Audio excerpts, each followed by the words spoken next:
নমস্কার সকল গাছপ্রিয় বন্ধুকে। আজ রবিবার, এখন বাজে সকাল 11টা। কয়েকদিন বাদে আজ সকাল থেকে সূর্য উঠেছে, তাই এই মুহূর্তটা গাছে খাদ্য প্রয়োগের উপযুক্ত সময়।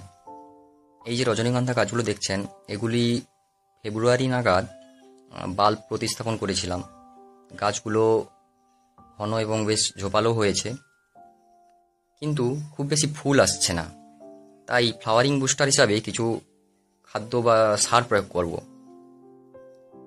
তার জন্য আগে অতিরিক্ত পাতাগুলো প্রুনিং করে নিচ্ছি এবং গাছের গোড়াগুলো পরিষ্কার করে দেব।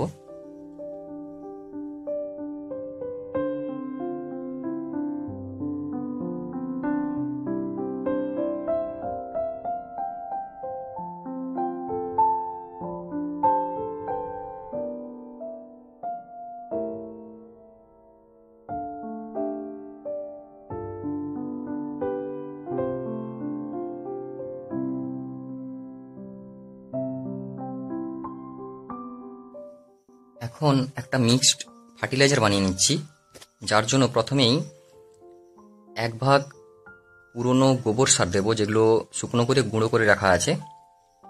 প্রায় 2 কাপ মতো নিয়েছি। আর 1 ভাগের মধ্যে থাকবে 2 চামচ সিঙ্গেল সুপার ফসফেট। এটা দেওয়ার কারণে এই বর্ষায় শেকড়গুলো মজবুত থাকবে আর খাদ্য টানবে ভালো। বর্ষাকালে দেওয়াটা জরুরি। তারপরে নিয়ে নেব 2 চামচ বায়ো ডিএপি, গাছ ফুলের পক্ষে ভালো। এবং ফ্লাওয়ারিং বুস্টার হিসাবে দেব বায়ো পটাশ। এটা তৈরি হয়ে গেলে মিশিয়ে নেব এবং যেটা গাছের গোড়ায় প্রয়োগ করব।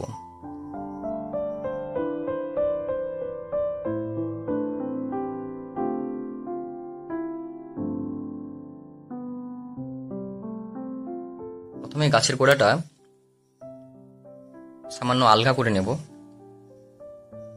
এই মিক্স ফার্টিলাইজারটা প্রয়োগ করব এবং সেটা মাটির সঙ্গে ভালো করে মিশিয়ে নেব।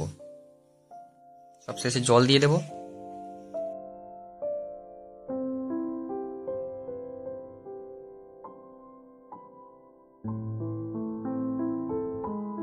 এক সপ্তাহ বাদে এতে আমি হিউমিক অ্যাসিড প্রয়োগ করব।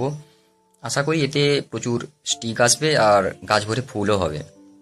আর চলি, ভালো থাকবেন, টাটা।